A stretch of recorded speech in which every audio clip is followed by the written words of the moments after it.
Hi again, everyone. I'm Ollie Matthews. This is Societal Narcissism. This video is sponsored by contribution from Teresa. Before I get to Teresa's video, please go to the description box, click on the Rumble link. I ask everybody to watch over there as I'm still monetized, and it'll help out with the channel. On to Teresa's video. She sent in another clip from the Black Pill channel, Benefits with No Attachments. So let's see where this goes.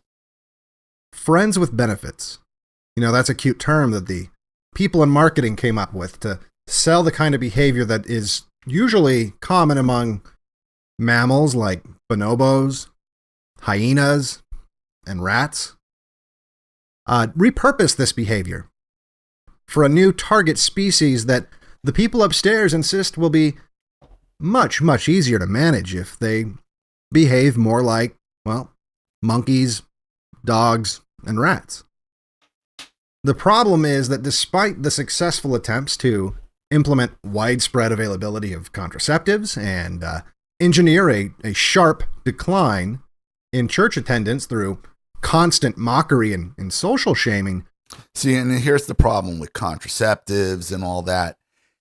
It completely eliminates the consequences mentally, emotionally, physically of just casual sex, of just giving it up to whoever, whenever, and moving on. Because it's not reality. You can't just move on.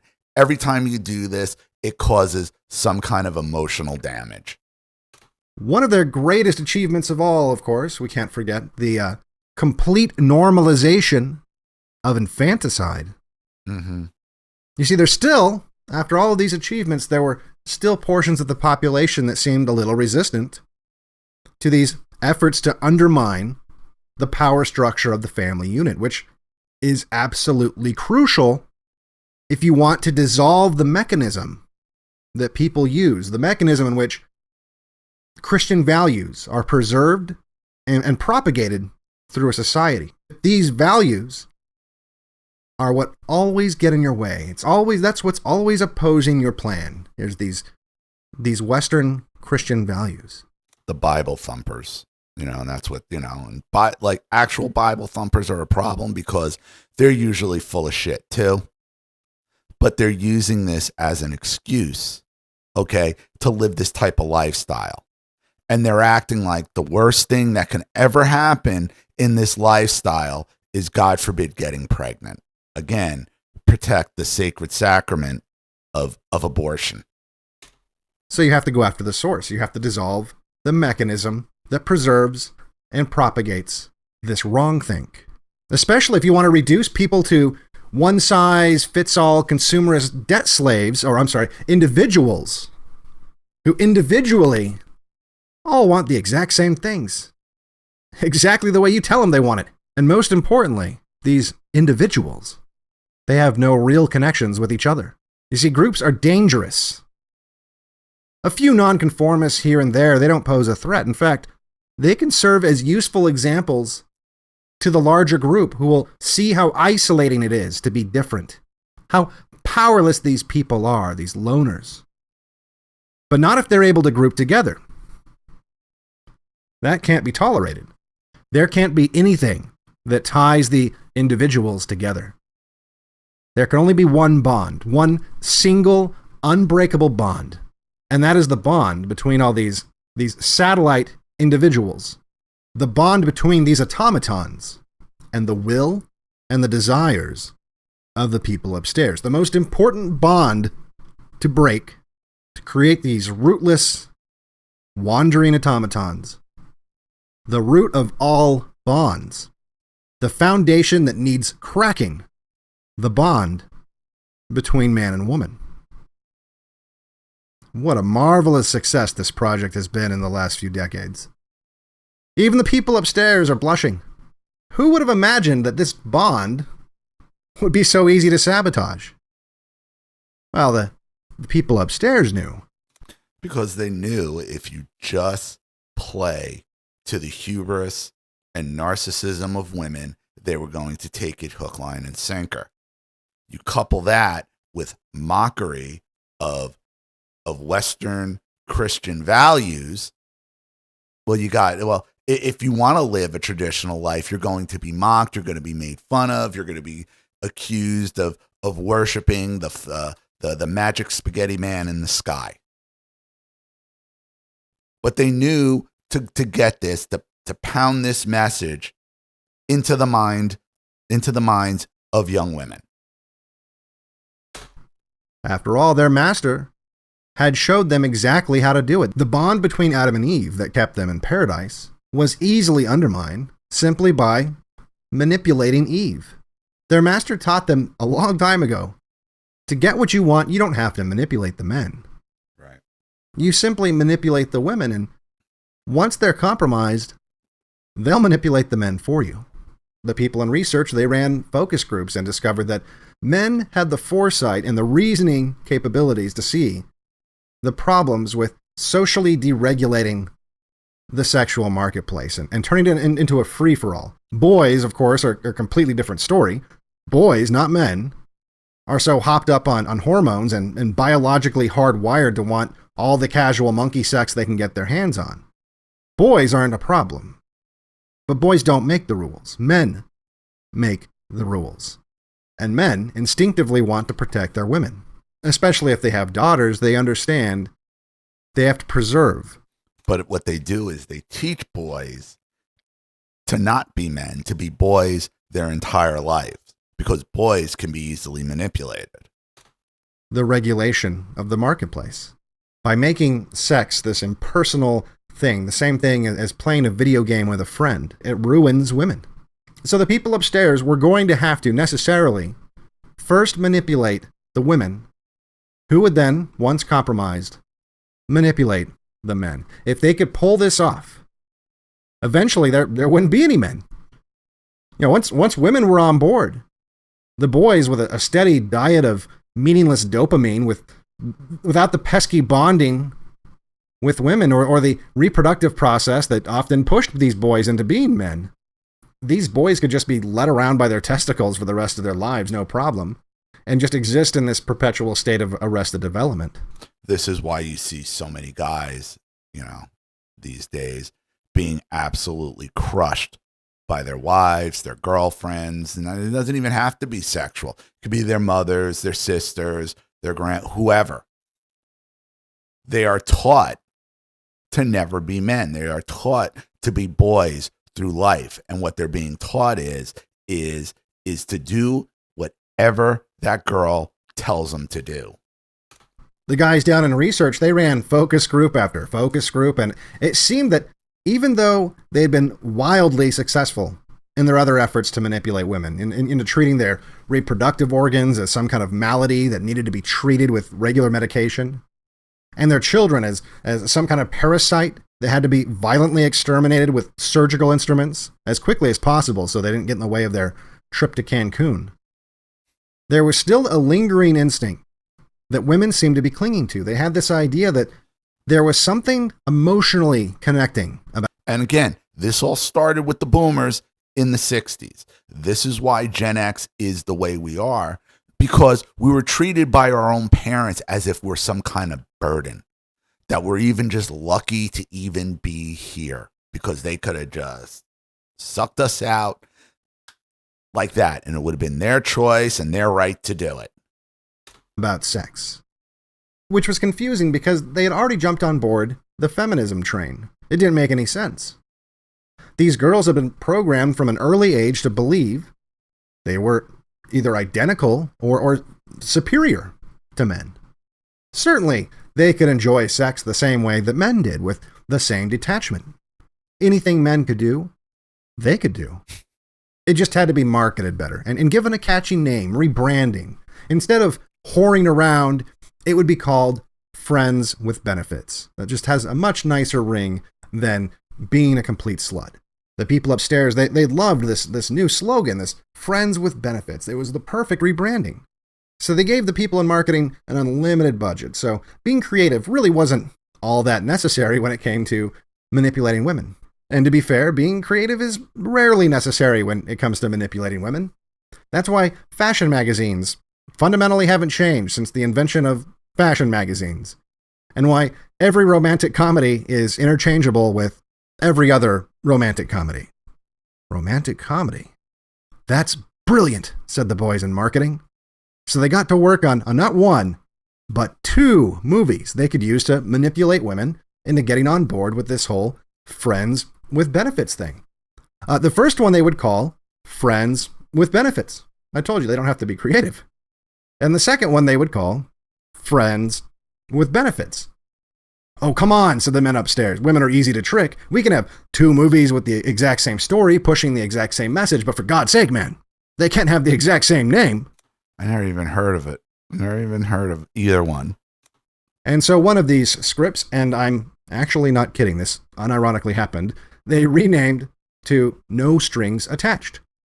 Love it, said the people upstairs. Right. So I know that movie. I never saw it. Okay, I've heard of No Strings Attached. What's the story about?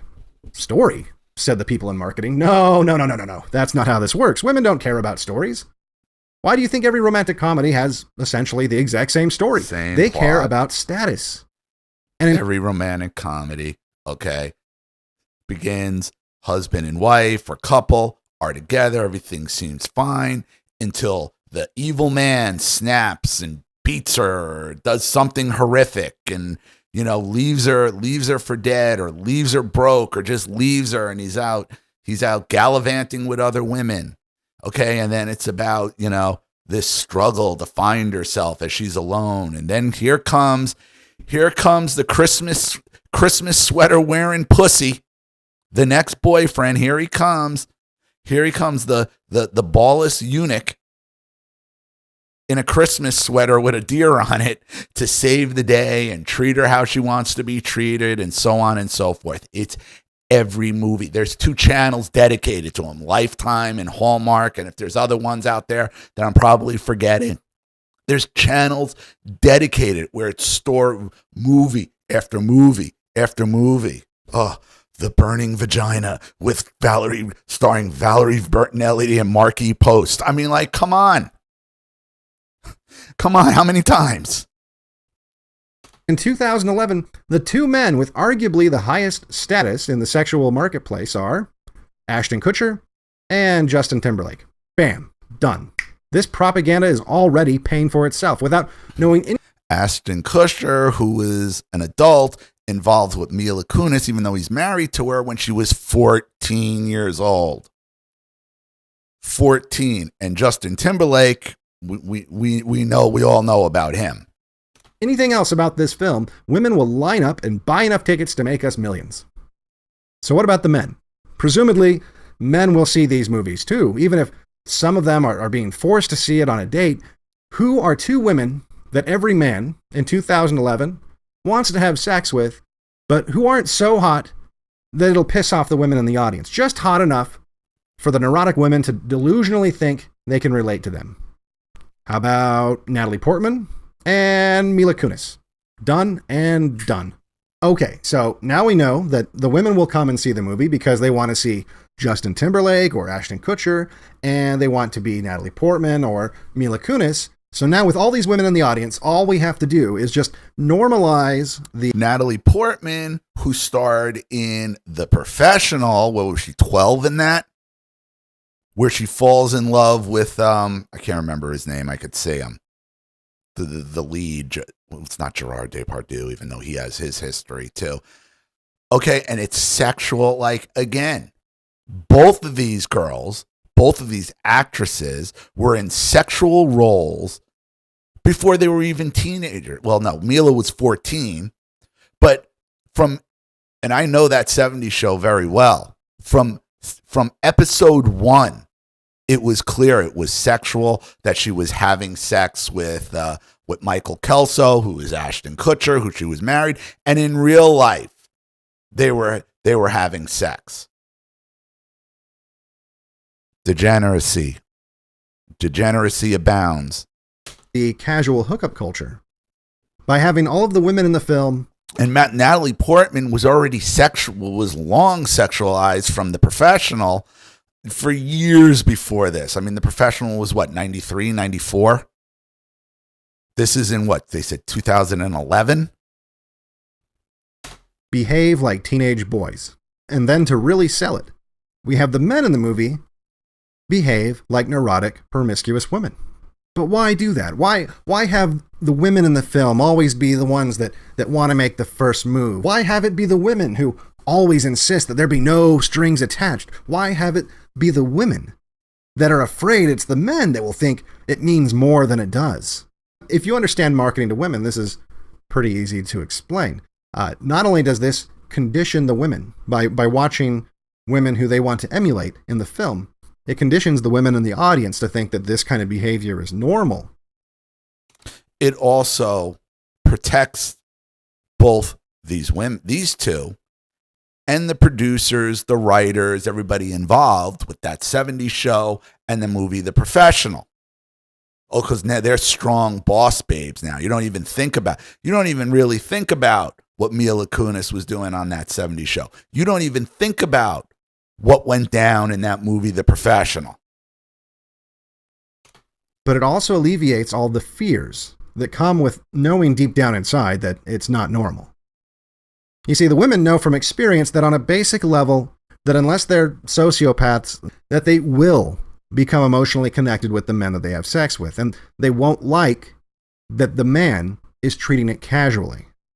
Outside the movie theater, in reality, this makes them feel cheap, because they feel like they're giving up something valuable, and arguably the most valuable thing that they have, giving it up as easily as they would an extra cigarette to a stranger. So by having the women in these movies be the cold, calculating personalities, it models the behavior for the impressionable girls in the audience, but it also tells them that the men won't treat it casually. In fact, it's the men who will become emotionally involved. They will pine over the women who are freely providing them sex and demand a relationship with them. What are you afraid of, you prudes? Don't you want a guy like Ashton or Justin? No, because from the last video we saw, they don't until it's too late. Until they're writing an article or a blog or whatever, or a book saying, I'm 63 and I regret belittling men. This is to gaslight women out of the most productive and best years of their lives. That's the purpose. Well, this is the new game. Playing hard to get was your grandma's game. If you really want a guy now, you just have to have sex with him. You just have to casually have sex with him with complete emotional detachment and eventually. But what we saw from that last article is that doesn't work. Because they lay there the next day in reality, hoping for some love, affection, bonding. And these guys are slam, bam, thank you, man. See ya. See you when I see you. Eventually, he'll fall in love with you. He won't be able to live without your vagina. That's how it works. He will totally think that sex with you is a unique, magical experience that can't be replicated with all the other women who are also giving him casual sex. You see? But we just saw in the last video I did, it's funny these come in like this, that's not true, because that's not how women are. Feminism gaslights women. Feminism gaslights women to reject biology. It's fighting God. It's fighting biology. It's fighting nature.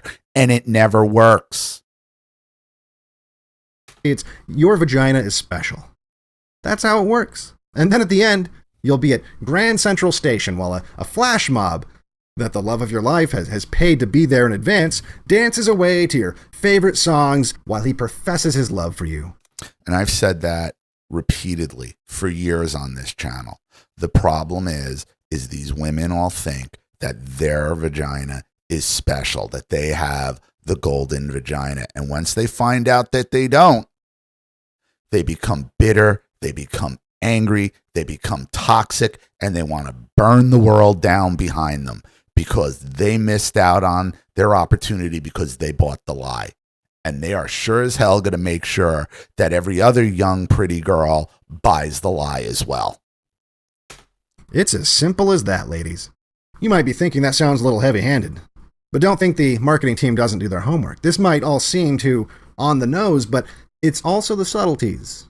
All about the subtleties. The subtleties like not having any father characters at all for the girls.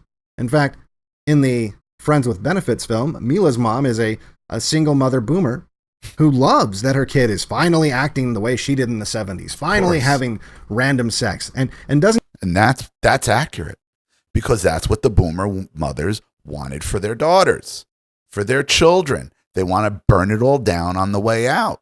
They don't want them living their best life. No. Don't even know who her father is.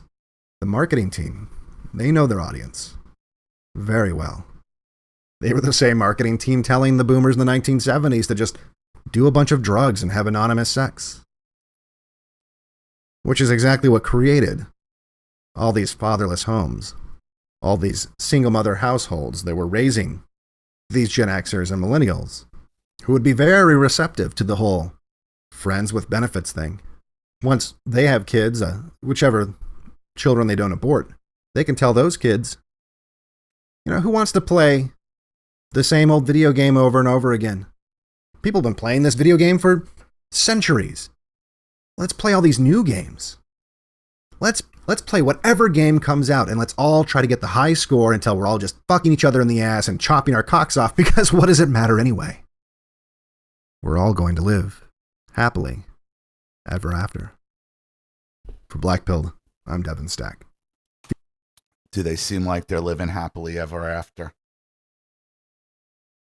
Do any of these people seem happy? Does society seem well adjusted? No, because we have been gaslighted, women, and starting with the boomer women who were more than happy to absorb this shit, gaslighted by degeneracy. And that's how you get where you are.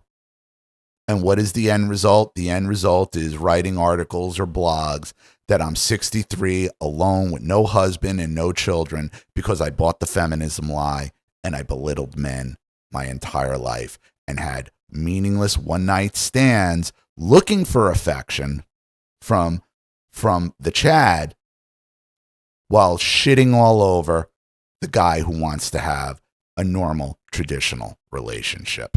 And that's how you get where you're at. So I'm going to leave it there. Thank you, Teresa, for another contribution and story. I really appreciate it. Thank you to everybody watching. Please leave any opinions in the comment section below. And again, if you want your story read on the channel, you have a topic you'd like me to cover, something you want to expose, you'd like to set up a Skype phone call, have a private video made, you'd like to sponsor a video like this for someone who needs help and can't afford it, or just make a contribution to the channel in general to keep it supported, growing, and successful, because this channel survives 100% on contributions from all of you. Without you guys, all this goes away. So if you like what you see here and you want to see more videos like this, you know what to do with either the Cash App, Zelle, PayPal, and email links in the description box below. Also, please like and share this video wherever you can. Subscribe to my channel if you haven't, and be sure to click the subscription bell to be notified of all my video uploads. If you haven't watched the video over there, please do. Even a click helps. Follow me on X and Telegram as well. I'm Ollie Matthews. This has been Societal Narcissism. Take care, everyone.